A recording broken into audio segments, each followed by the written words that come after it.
राधे राधे गुरु जी। जी स्वागत है आपका। जी गुरु जी।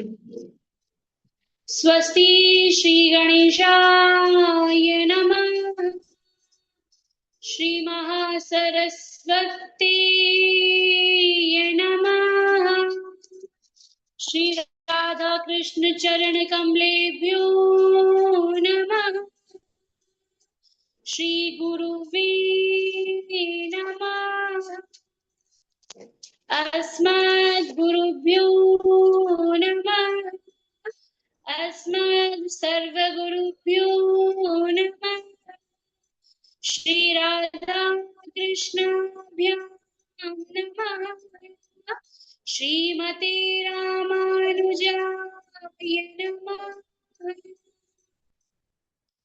लंबोदरमि परम सुंदरमेकदंतम् पीताम्बरं त्रिनयनं परमं पवित्रम् ओद्यादिवाकरनिभोज्वलकान्तिकान्तम् विघ्नेश्वरं सकलविघ्नहरं नमामि।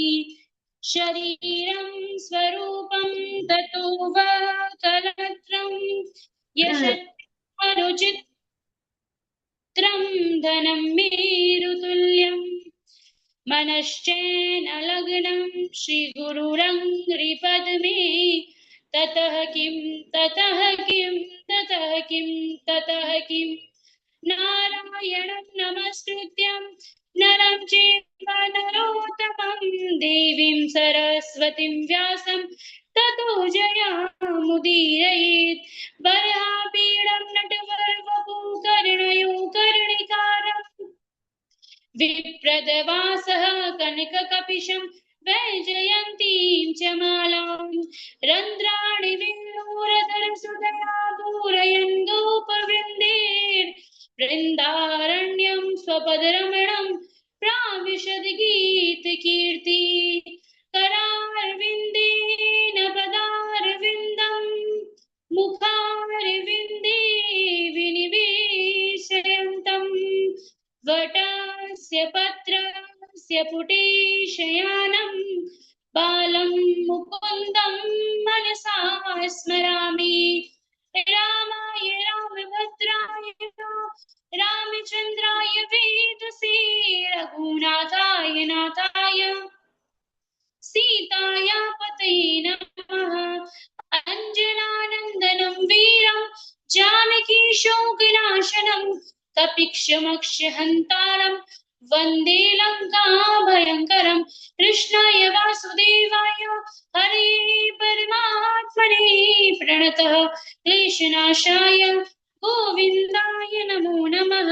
जय जय श्री राधारमण जय जय नवल किशोर जय गोपी चित चोर प्रभु जय जय माखन चोर। राधा मेरी स्वामिनी मैं राधे को दास जन्म जन्म मोहि दीजिए श्री बरसाना दास।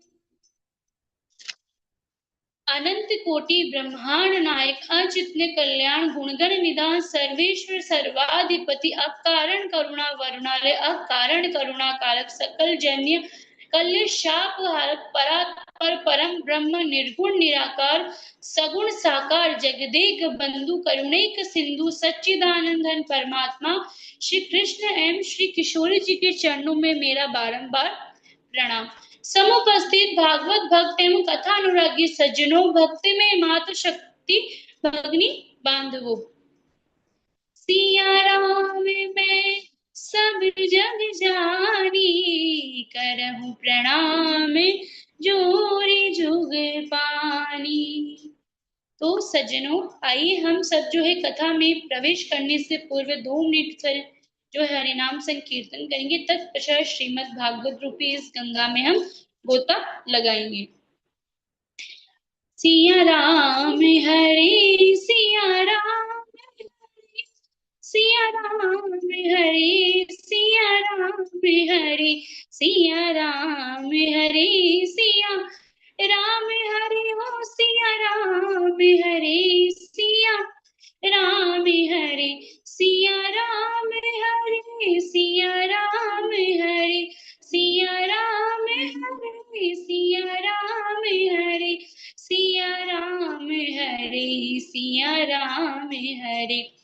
सिया राम हरे सिया राम हरे सिया राम हरे सिया राम हरे ओ सिया राम हरे सिया राम हरे सिया राम हरे सिया राम हरे ओ सिया राम हरे सिया राम हरे। सभी को मेरा जय श्रीमन नारायण, हरे कृष्णा, राधे राधे। इस समय जो है भगवान श्री कृष्ण का सबसे प्रिय मास, जिसे हम अधिक मास कहते हैं, वह चल रहा है। तो भगवान श्री कृष्ण की इस प्रिय मास की, अधिक मास की आप सबको बहुत बहुत शुभकामनाएं। भगवान राधा माधव की, भगवान पुरुषोत्तम नारायण की आप सब पर कृपा हमेशा यूं ही बनी रहे। तो सज्जनों, आइए हम सब जो है कथा में प्रवेश करते हैं। तो पिछली कथा में हमने जो है गजेंद्र की कथा श्रवण की थी। किस प्रकार भगवान ने जो है अपने भक्त गजेंद्र की रक्षा करने के लिए प्रभु जो है श्री भगवान ने जो है हरि अवतार ग्रहण किया था। प्रभु ने किस प्रकार जो है गजेंद्र की रक्षा करी, किस प्रकार गजेंद्र को जो है मोक्ष प्राप्त करवाया, इसकी कथा हमने अपनी पिछली कथा में श्रवण करी थी महाराज।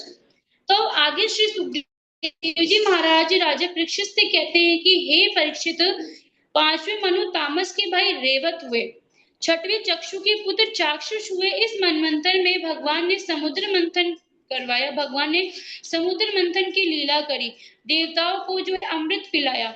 अजीत भगवान ने, अजीत, कश्यप, मोहिनी, धन्वंतरी भगवान ने जो आदि अनेकों अवतार लिए परीक्षित इस मनवंतर के अंतर्गत। तब राजा परीक्षित उनसे पूछते हैं कि हे गुरुदेव, भगवान ने किस प्रकार समुद्र मंथन करवाया, यानी कि आप बोले कि भगवान ने इसमें समुद्र मंथन करवाया, तो प्रभु ने किस प्रकार समुद्र मंथन करवाया, और जब समुद्र मंथन हुआ तो उससे कौन कौन से राशि जो है रत्न राशि समुद्र से प्राप्त हुए, समुद्र से निकले। हे गुरुदेव, आप ये मुझे बताने की कृपा करें। तब श्री सुखदेव जी राजा परीक्षित के प्रश्नों का उत्तर देते हुए कहते हैं कि हे परीक्षित, यदा दुर्वास शापात् सेन्द्रालोक स्त्रियो नृप निश्रीकाशा भवंस्तत्र नेशुरी जयादय क्रिया। कि हे परीक्षित, यदा दुर्वास शापात् सेन्द्रालोक स्त्रियो नृप, की परीक्षित एक बार जो ऋषि दुर्वासा है, जो कहते हैं कि ऋषि दुर्वासा है वह सबसे क्रोधी ऋषि थे, यानी कि जो क्रोध होता है, क्रोध था वह ऋषि दुर्वासा की नाक पर बैठा रहता था महाराज। इसलिए सभी देवता आदि दैत्य आगे और मनुष्य सब उनसे जो है भयभीत रहते थे, क्योंकि न जाने उन्हें कब किस बात पर क्रोध आ जाए, इसका हम अनुमान भी नहीं लगा सकते महाराज। तो जो दुर्वासा ऋषि थे वह एक बार भगवान नारायण का बैकुंठ लोक से दर्शन करके आ रहे थे महाराज। तो उन्होंने मार्ग में जो है देवराज इंद्र को देखा। तो महाराज जब उन्होंने मार्ग में देवराज इंद्र को देखा तो देवराज इंद्र ने ऋषि दुर्वासा को प्रणाम किया। देवराज इंद्र अपने वाहन यानी कि अपने जो हाथी है ऐरावत, उस पर सवार थे। तो दुर्वासा ऋषि ने क्या किया कि भाई ये देवताओं के गुरु हैं, सॉरी ये कि देवताओं के जो है राजा है, यानी कि जो देवराज इंद्र है वह देवताओं के राजा है, देवराज इंद्र है। तो महाराज उन्होंने क्या किया, ऋषि दुर्वासा ने जो है भगवान नारायण की प्रसादी माला थी उनके पास, वह जो है देवराज इंद्र को भेंट कर दी। तब परंतु और वहां से वह चले गए। परंतु महाराज देवराज इंद्र ने क्या किया, देवराज इंद्र ने जो है वह अपने मद में, अपने ऐश्वर्य में इतने जो है मत्तु हो चुके थे, अपने इस ऐश्वर्य में इतने वह अभिमानी हो चुके थे, उस अपने ऐश्वर्य से इतने मद युक्त हो चुके थे महाराज, कि उन्होंने क्या किया कि उन्होंने भगवान नारायण की प्रसादी माला को अपने ऐरावत को पहना दिया। अब महाराज ऐरावत था तो पशु ही, अगर वह भगवान इंद्र का अगर वाहन है, भगवान इंद्र उस पर विराजमान होते देवराज इंद्र, तो महाराज परंतु क्या हुआ, लेकिन है तो वो पशु ही ना। तो महाराज उसने क्या किया कि देवराज इंद्र ने जैसे ही ऐरावत को जो है वह प्रसादी माला पहने, तो ऐरावत ने जो है उसे अपनी सूंड से पैरों में जो है गिरा दिया, वो पैरों से उससे कुचलने लगा। अब महाराज जब दुर्वासा ऋषि ने भगवान नारायण की प्रसादी माला का इसका अपमान देखा, ऐसे उसका हार देखा, तो उन्हें क्रोध आ गया। उन्होंने बोला कि इंद्र, तू अपने अभिमान में जो है भगवान की प्रसादी माला का अनादर कर रहा है, तुझे अपने ऐश्वर्य का इतना अभिमान है, तो जा, मैं तुझे श्राप देता हूँ, क्यों तू अपने ऐश्वर्य से च्युत हो जाए, यानी कि तू अपने ऐश्वर्य से दूर हो जा, तेरा जो ऐश्वर्य है वह तुझसे दूर हो जाएगा। ऐसा श्राप देकर जो है दुर्वासा ऋषि वहां से चले गए। अब महाराज कहते हैं कि जो बुरी या जो दुष्ट बात होती है, जो बुरी दुर्घटना होती है, वह हवा के साथ फैलती है। यदि किसी कहते हैं कि जो अच्छी बात होती है वह भले कम लोगों को पता चले, परंतु हमें लोगों को जाकर बताना पड़े। लेकिन बुरी बात या दुष्ट परिणाम या दुष्ट दुर्घटना ऐसी होती है कि उसे किसी को बताने की आवश्यकता नहीं है, वह तो अपने आप, जैसे हवा सर्वत्र फैलती है वैसे वह हवा के साथ जो वो दुष्ट बात है, दुष्ट जो वस्तु है, दुष्ट जो दुर्घटना है, वह तुरंत फैल जाती है महाराज। अब महाराज जब यहाँ दैत्य राज राजा बलि को पता चला कि भाई देवराज इंद्र का आधिपत्य उससे छिन गया है, दुर्वासा ऋषि ने उसे श्राप दे दिया है, तो उन्होंने क्या किया कि उन्होंने जो है स्वर्ग पर आक्रमण कर दिया। स्वर्ग पर आधिपत्य करने के लिए स्वर्ग पर आक्रमण कर दिया और देवताओं को जो है मार कुटाई करके वहां से भगा दिया, देवताओं को पराजित कर दिया महाराज। और त्रैलोक्य में अपना राज्य जमा लिया, यानी भूलोक, पृथ्वीलोक और पाताल लोक जो है उन्होंने अपना राज्य जमा लिया महाराज। अब बेचारे दुखी देवता जाएंगे भी कहाँ? बेचारे गए दौड़े दौड़े भगवान नारायण की शरण में, और तो उनका है ही कौन, भगवान नारायण ही है, तो गए बेचारे भगवान नारायण की शरण में गए। तो भगवान नारायण ने उनसे कहा कि देवताओं, इस समस्या का एक ही समाधान है कि तुम जो है दैत्यों से संधि कर लो। अब महाराज जैसे देवताओं ने सुना कि हे नारायण, हे परम ब्रह्म, हे परमात्मा नारायण, हम देवताओं से कैसे संधि कर सकते हैं? वे तो हमारे शत्रु हैं। भले ही वे हमारे जो है भाई है, क्योंकि दैत्य और देवता दोनों ऋषि महर्षि कश्यप की संतानें हैं। अदिति से दैत्य हुए और अदिति से देवता हुए महाराज, दोनों जो है सौतेले भाई हैं। तो महाराज ने बोला कि भले वे हमारे भाई है, परंतु वे हमारे जो है बैरी भी है, हमारे शत्रु है महाराज। भले हमारे पिता एक है, परंतु हम जो है आपस में एक दूसरे के शत्रु हैं।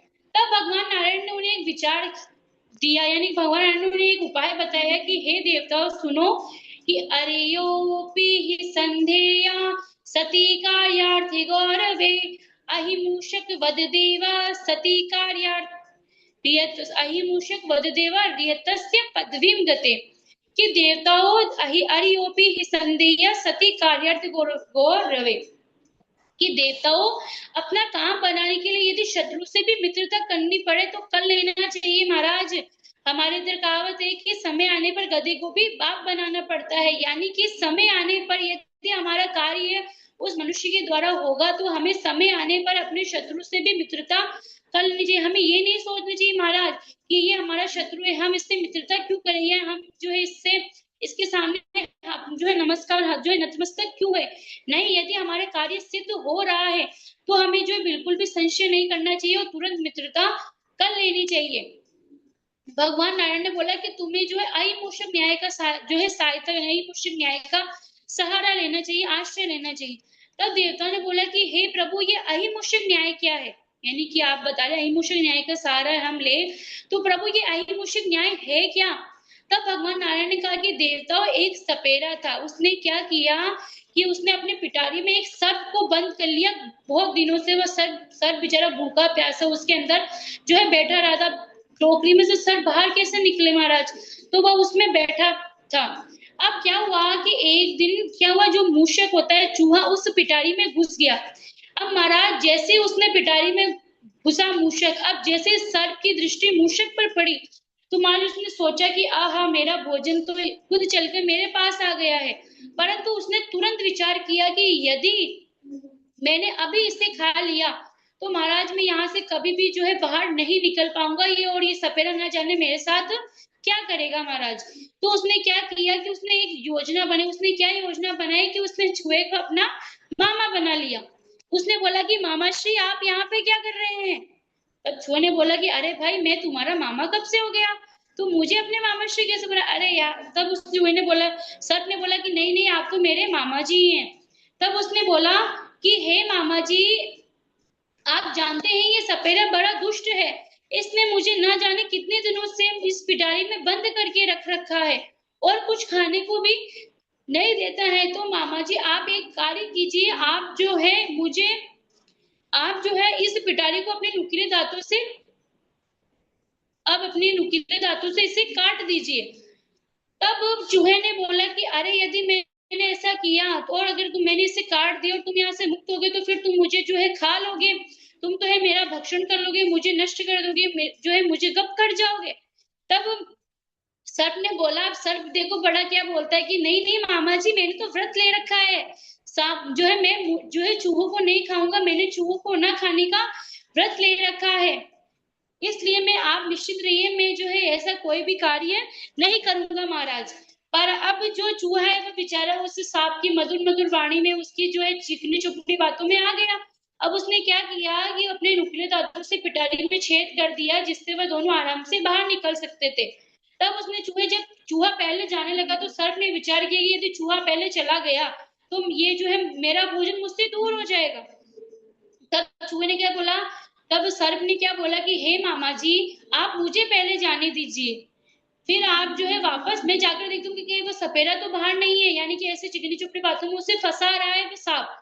तब मूषण ने बोला कि चलो ठीक है भांजे, तुम चले जाओ। अब भी भांजा, अब मामा बने तो भांजा तो होना ही था। तुमने बोला कि ठीक है सर भांजे, तुम पहले चले ही जाओ। अब महाराज जैसे वो सर बाहर गया तो वह तो कुंडली मारकर बैठ गया, और जैसे चूहा मामा आया तो गप करके जो है चूहे मामा का गोविंदाय नमो नमः उसने कर दिया। तो इस प्रकार जो है सांप बिल से बाहर भी आ गया, अपना भोजन भी उसे मिल गया, और वह जो है उस पिटारी से मुक्त भी हो गया महाराज। अब जो है भगवान नारायण ने कहा कि देखो देवताओं, जो सर्प था वह पिटारी से मुक्त भी हो गया, और उसने जो है चूहे को भी, उसने जो अपना भोजन भी प्राप्त कर लिया। इसलिए देवताओं तुम भी असुरों से संधि कर लो। मंदराचल पर्वत, तुम एक काम करो कि मंदराचल पर्वत को जो है मंदराचल पर्वत को मथनी बनाओ, वासुकी नाग की जो है रस्सी यानी कि नेति बनाओ, वासुकी नाग को बोलो कि भाई तुम नेति बनो, और अमृत प्राप्त के लिए तुम समुद्र मंथन करो। क्यों? क्योंकि न सरम्भेण सिद्ध्यन्ति सर्वथा सांत्वया यथा, क्योंकि क्रोध करने से कुछ भी जो है प्राप्त नहीं होता है। यदि कोई मनुष्य क्रोध करता है तो उसे कुछ भी प्राप्त नहीं होता है, सिर्फ और सिर्फ उसे जो है हार का सामना और जो है अपमान का सामना ही करना पड़ता है। हमारे जो क्रोध जो होता है वह 2 मिनट का होता है। मान लीजिए किसी मनुष्य को क्रोध आता है, चाहे आप, मुझे भी क्रोध आता है महाराज, मेरा क्रोध भी, मुझे मेरे क्रोध से भी बहुत डर लगता है, क्योंकि मेरा क्रोध भी जो है मैं धीरे धीरे से जो है करने की कोशिश कर रही हूँ। तो क्रोध जो होता है महाराज, मान लीजिए किसी मनुष्य को 2 मिनट का क्रोध आता है, तो उस 2 मिनट के क्रोध में मनुष्य को ये ध्यान रखना चाहिए कि भाई मेरे को जो क्रोध है उस क्रोध को अपने ऊपर हावी मत होने दीजिए, बल्कि खुद क्रोध पर हावी हो जाए। जब भी मनुष्य क्रोध आता है तो उससे सिर्फ एक ही बात ध्यान रखनी है कि जब तक मुझे क्रोध आएगा तब तक मैं कुछ भी जो है कार्य कुछ भी नहीं करूंगा, यानी मैं जब तक जो है मौन व्रत धारण करूंगा महाराज। यही क्रोध को नियंत्रित करने का सबसे उत्तम उपाय है कि जिस मनुष्य को क्रोध आता है उसे सिर्फ और सिर्फ मौन व्रत का धारण करना चाहिए, जब तक उसका क्रोध शांत नहीं हो, चाहे कितना भी क्रोध आए, कितना भी महाराज, परंतु उसे अपने मुख को बिल्कुल ऐसे, मान लीजिए जैसे ताला होता है ना, अपने को यदि किसी को तिजोरी होती है, अब तिजोरी को महाराज जब अपन ताले से बंद करेंगे, उसकी चाबी जब तक हमारे पास होगी तब तक उसे कोई खोल नहीं पाएगा। तो ऐसे मान लीजिए अपन को इस जो हमारा मुंह होता है इसे जो है अपने जो चाबी है उसी प्रकार से इसे बंद कर देना है, ताकि हमारा जो क्रोध है, हमारी जो वाणी है, उससे किसी को ठेस ना पहुंचे। यदि क्रोध में मनुष्य कभी कभी ऐसी बात बोल देता है जिससे बाद में उसे पछताना पड़ता है महाराज। तो भगवान कहते हैं कि देवताओं, क्रोध करने से मनुष्य को कुछ प्राप्त नहीं होता है, परंतु शांति से मनुष्य को सब प्राप्त हो जाता है। अब महाराज भगवान की बात मानकर जो देवता थे वह दैत्य राजा बलि के पास गए, और उन्हें सब बोला कि भाई हम जो है आपसे संधि करना चाहते हैं, और अमृत प्राप्ति की अमृत प्राप्त करने के लिए आप जो है हमारे सहायता कीजिए, और जब अमृत निकलेगा तब देवता और दैत्य आपस में बांट लेंगे। अब महाराज क्या हुआ कि दैत्यराज बलि ने जब देवताओं की इन बातों को सुना तो उन्हें बोला कि भाई जरूर कोई ना कोई कुछ ना कुछ दाल में काला है, तभी जो है दैत्य जो देवता है हमारे पास है। परंतु दैत्यराज बलि ने बोला कि देवता हम तुम्हारी सहायता क्यों करें।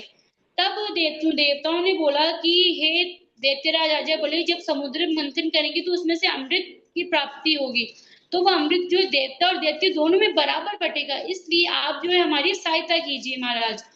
तब जो है देवता और दैत्य जो है आपस में उन्होंने संधि कर ली महाराज। तो देवताओं ने भगवान का स्मरण किया।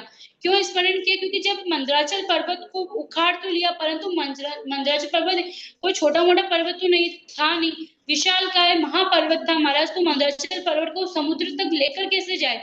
तो उन्होंने जो है भगवान नारायण का स्मरण किया। तब भगवान नारायण ने जो है अजीत भगवान का रूप धारण करके भगवान वहां पर प्रकट हो गए। बोलिए अजीत भगवान की जय।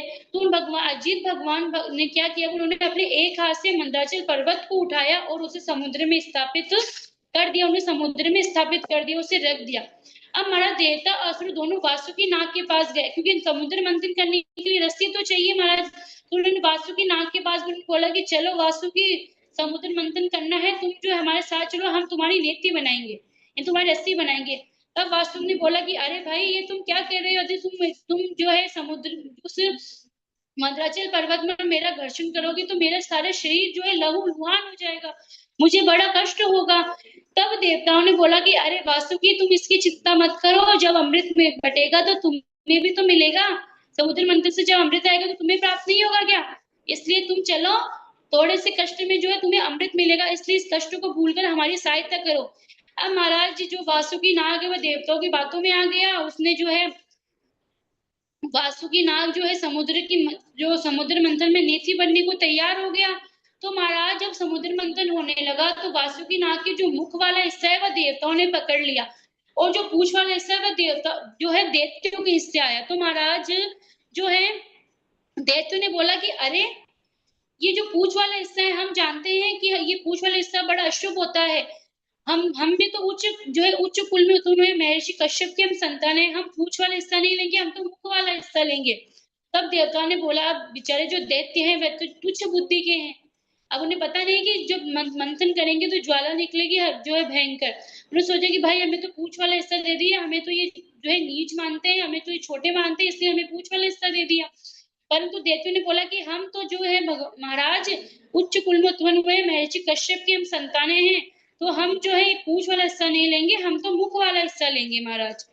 तो देवता ने बोला कि चलो ठीक है भाई, हम पूंछ वाला हिस्सा ले लेंगे, तुम जो है ये मुख वाला हिस्सा ले लो। अब महाराज जब मंथन होने लगा, तो जब समुद्र मंथन होने लगा महाराज, तो भार की अधिकता के कारण जो पर्वत था वह समुद्र में धंसने लगा, उसके ऊपर कोई समतल वस्तु नहीं थी, समुद्र में वह धंसने लगा महाराज।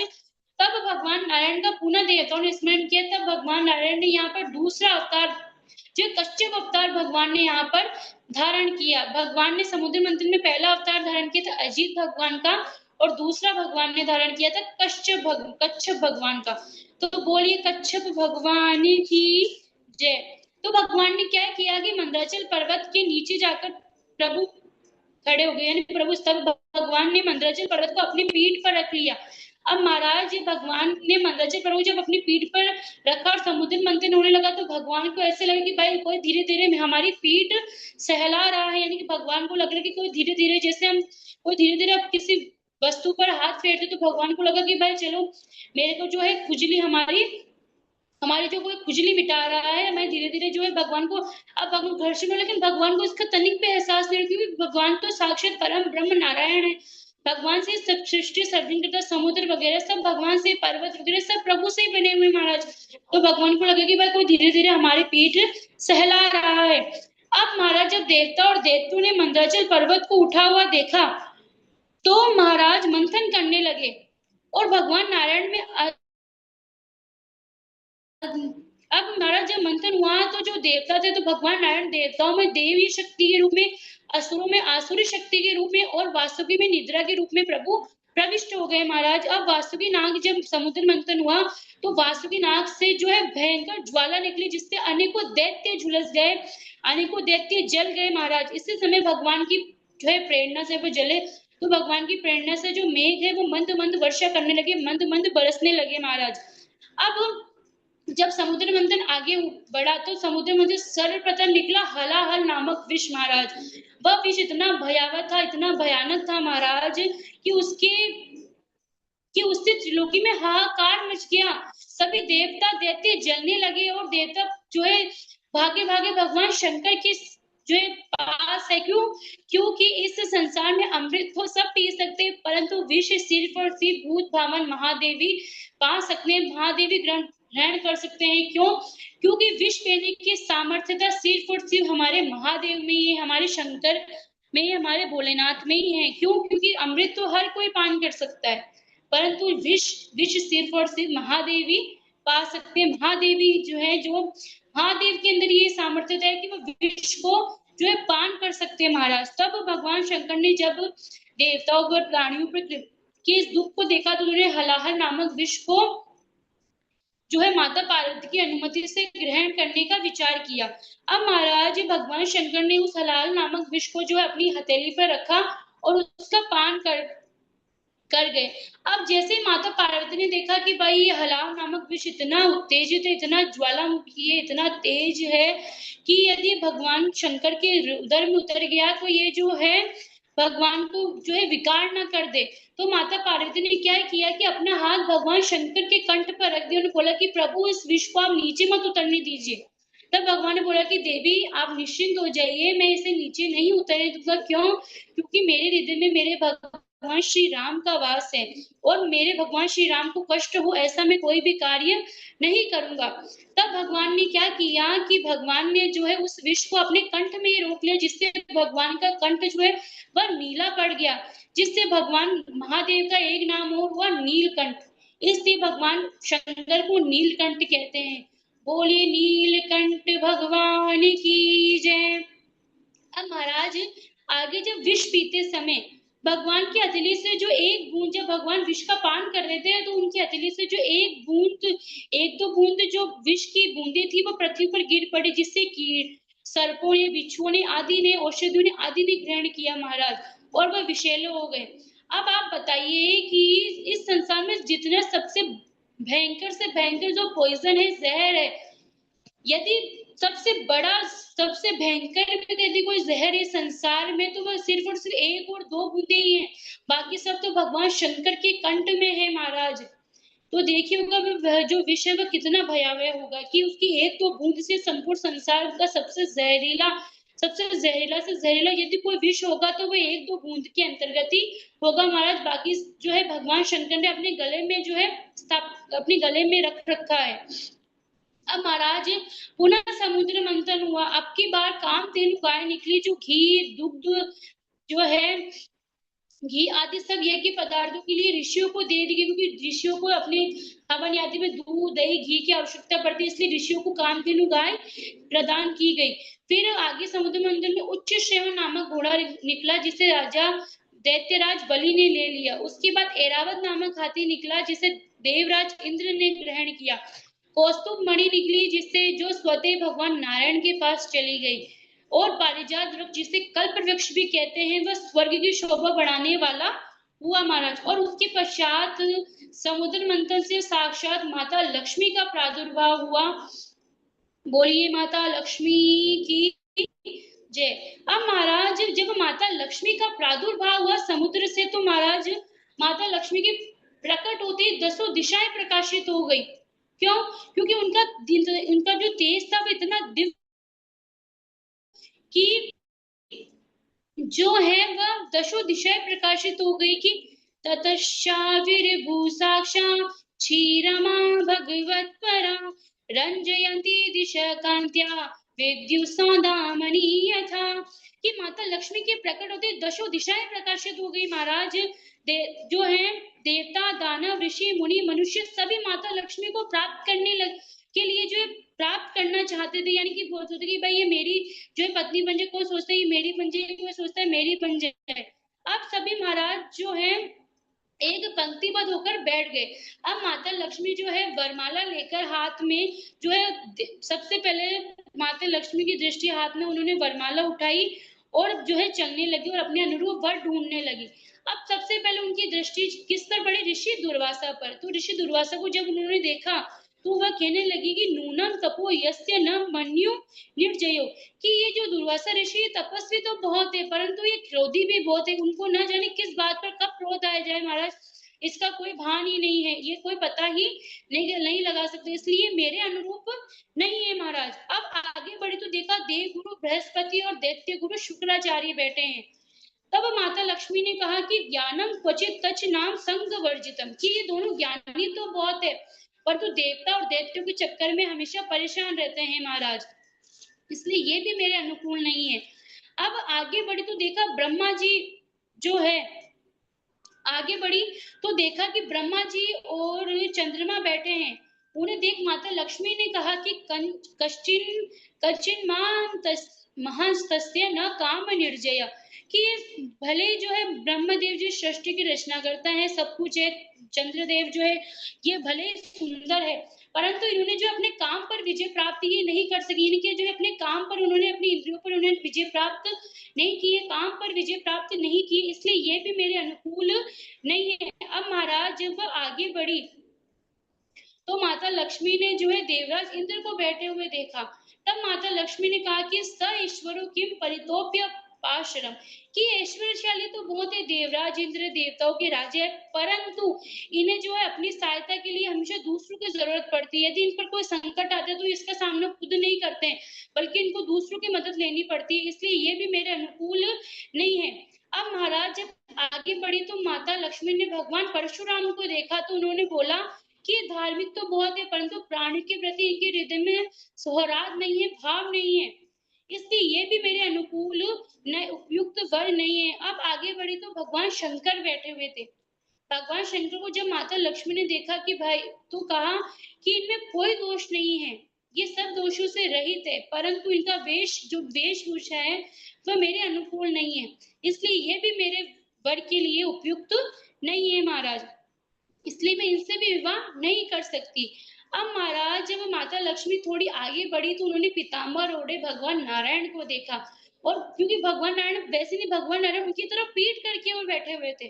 तब माता लक्ष्मी ने विचार किया कि अरे भाई, ये कौन है जिसको मेरी चाह नहीं है, जो मुझे नहीं चाहता, ये संसार में कोई व्यक्ति ऐसा नहीं है जिसको मेरी चाह नहीं है, तो भाई ये कौन है जो मुझे नहीं चाहता है। तब देवी लक्ष्मी जो है दौड़े दौड़े उनके मुख की तरफ गई, तो भगवान नारायण ने जो अपना मुख दूसरी ओर फेर लिया। तब माता लक्ष्मी को उनकी थोड़ी सी झलक दिखाई दी। तब माता लक्ष्मी ने कहा कि हे नारायण, होना तो ये चाहिए कि तुम हमें देखा करो और हम तुम्हें देखा करें, परंतु प्रभु आप इतने सुंदर हैं, इतने मनमोहन है, इतने प्यारे हैं प्रभु, कि मैं आपको देखकर मोहित हो गई।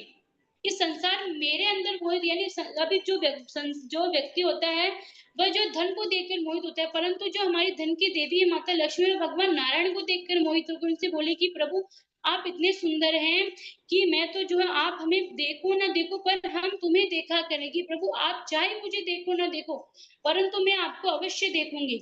इस प्रकार माता लक्ष्मी ने जो है भगवान नारायण के गले में जो है वरमाला धारण करा दी। इस प्रकार जो है उसके पश्चात नारायण और लक्ष्मी जो है लक्ष्मी नारायण भगवान के रूप में जो है पूजे जाने लगी। बोलिए लक्ष्मी नारायण भगवान की जय। अब मैं अपनी कथा को जो है यही विश्राम देती हूँ, इसकी आगे की जो कथा है वह अपने अगले वक्तव्य में जो है मैं प्रस्तुत करूंगी। अब एक भजन के माध्यम से मैं अपनी वाणी को जो है विश्राम देती हूँ। अकेली गई थी ब्रज में, कोई ना था मेरे संग में, अकेली गई थी ब्रज में, कोई ना था मेरे संग में, मोरे पंख वाला मिल गया, बांसुरी वाला मिल गया, ओ मोरे पंख वाला मिल गया, बांसुरी वाला मिल गया, अकेली गई थी ब्रज में, कोई ना था मेरे संग में, अकेली गई थी ब्रज में, कोई ना था मेरे संग में, मोरे पंख वाला मिल गया, मोरे पंख वाला मिल गया, ओ नींद उड़ाई बंसी बजा के, चैन चुराया नैन लड़ा के, नींद उड़ाई बंसी बजा के, चैन चुराया नैन लड़ा के, लगी आस मेरे मन में, गई थी मैं वृंदावन में, लगी आस मेरे मन में, गई थी मैं वृंदावन में,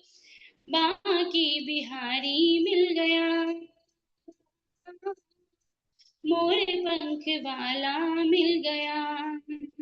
ओ मोरे पंख वाला मिल गया। बांसुरी वाला मिल गया। बाकी बिहारी को मैं हृदय में बसाऊं, तुझ बिन कन्हैया मोरे चैन न पाऊं। बाकी बिहारी को मैं हृदय में बसाऊं, तुझ बिन कन्हैया मोरे चैन न पाऊं। लगने लगी तन मन में, ढूंढ रही मैं निधि मन में। लगने लगी तन मन में, ढूंढ रही मैं निधि मन में। टेढ़ी अदा वाला मिल गया।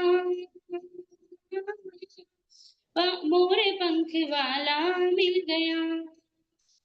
ओ मोरे पंख वाला मिल गया। बांसुरी वाला मिल गया। ओ राधे राधे गुरु जी, प्रणाम।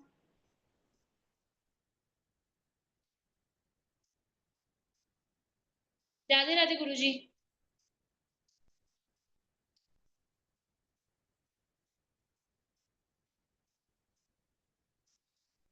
हाँ, राधे राधे।